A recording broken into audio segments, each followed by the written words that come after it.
This is a Bagsmart Faro 40-liter rolling duffel. It packs like a duffel, rolls like a suitcase, and when the trip's over, it folds down to nothing. Bagsmart sent it out to me to test, and no money changed hands. They did give me a code if you end up wanting one to save you a few dollars. I'm traveling in a couple weeks, but let me show you how I'm packing this. First, this ships flat. There's a wire brace in there and you have to set it up yourself. There's two tabs, two Velcro hooks, snap it flat, and that's it. It takes about a minute once you know what you're looking at. This whole panel is lined with rubberized coating. You can place your laptop here for easy access for airport security, have it out and back in without opening the bag. Or use this for anything like swim trunks, umbrellas, rain jackets, or shoes you don't want touching your clothes. It's water resistant, not waterproof, and that coating is only for the front face. The rest of the bag is Oxford fabric. Hard plastic and panel across the whole bottom and these rails on the back, and that's what takes a beating for when the baggage handler drags it across. There's also two big wheels with a real tread instead of four little spinners, which is less to snap off. Bagsmart calls it a carry-on. I measured 21.7 inches tall, 14.4 inches wide, and 10.6 inches deep. The US standard is about 22 by 14 by 9. So on paper, it's over in depth. In practice, the gate cages generally run about an inch bigger than the published number, and it's a softer bag, so it has more give.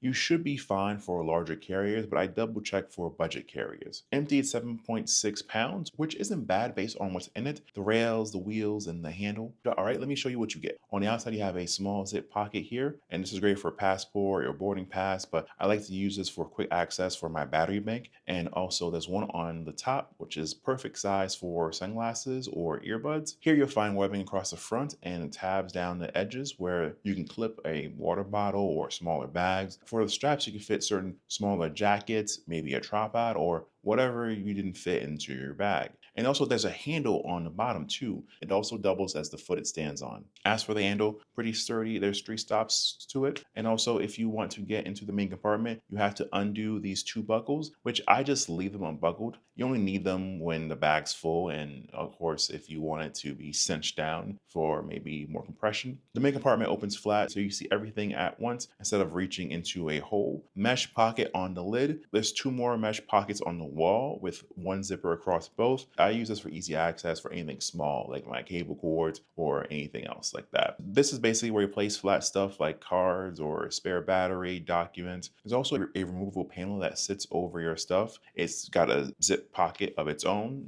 flat, wire rimmed, and also it lifts out. So whatever you put in it comes out as one piece. So when you get there, you can just get going. All right, let's start the packing. Selfie sticks go in first down the long edge, then the tech on top of the clothes, the hit instead of my gear. Panel goes over top, and then I pull the interior straps for a snug fit. When the trip is over, just take the frame out, press it down, and you have an easy to store bag waiting for your next adventure. For $140, you get 1 year of coverage for manufacturing defects and 100 days to return it. And if this interests you, I have a link and code below. See ya.